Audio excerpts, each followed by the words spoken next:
Hi, my name is Deborah Owen. Thank you so much for getting your hands on 9 Steps to Better Behavior.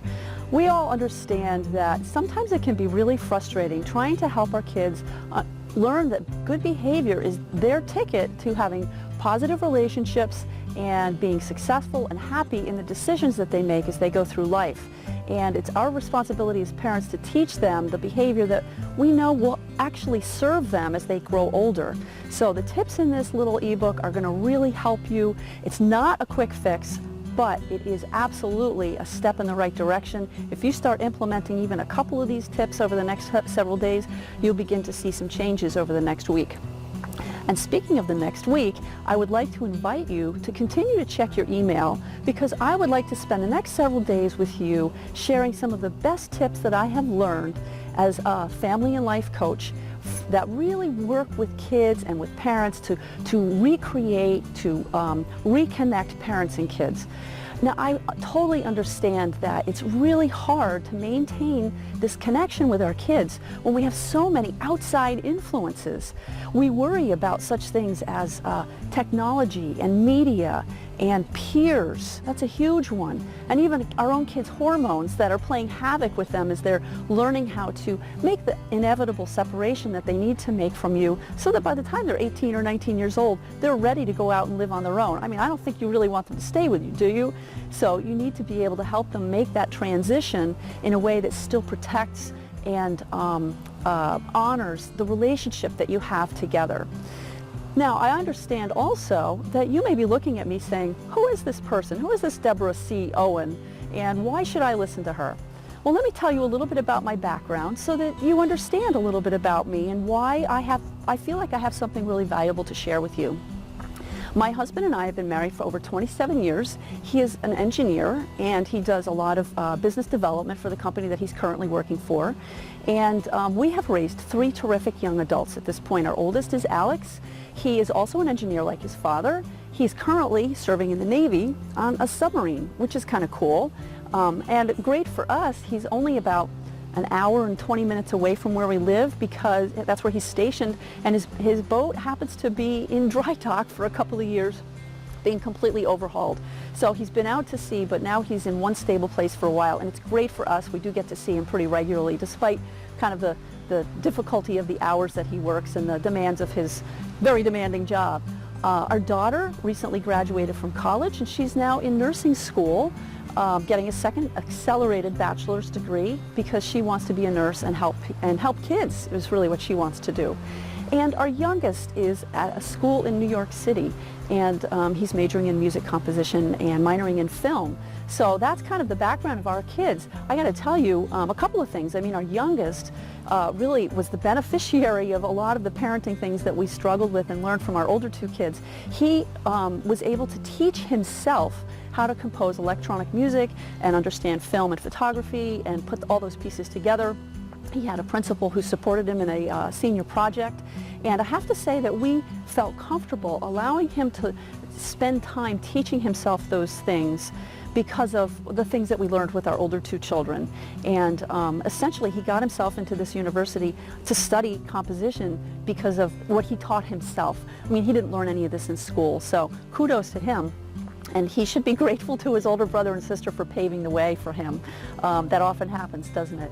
And, you know, we did deal with our own share of issues. We struggled with some ADD in our family, and we had being overscheduled, and that leading to panic attacks in the middle of the night. And we had a kid who really didn't feel like doing homework, especially in the middle school years. And we had to struggle and figure out, how do we manage that? How do we make that work better? We also dealt with OCD, obsessive compulsive disorder. We dealt with bullying, and how do you handle bullying when your child's being bullied? My husband and I did some extreme things in order to solve that problem. And it was right for us. It may not be right for you. So I just want you to understand that we've been there. I've been there. And I read voraciously as my kids were growing up. I read everything I could get my hands on that would help me be a great parent and raise my kids to be great kids. Just like at my website, youcanraisegreatkids.com. But the other part of my background that I think is really relevant to you is that I spent 12 years as a public high school, well, not all of it in high school, but a public school library teacher.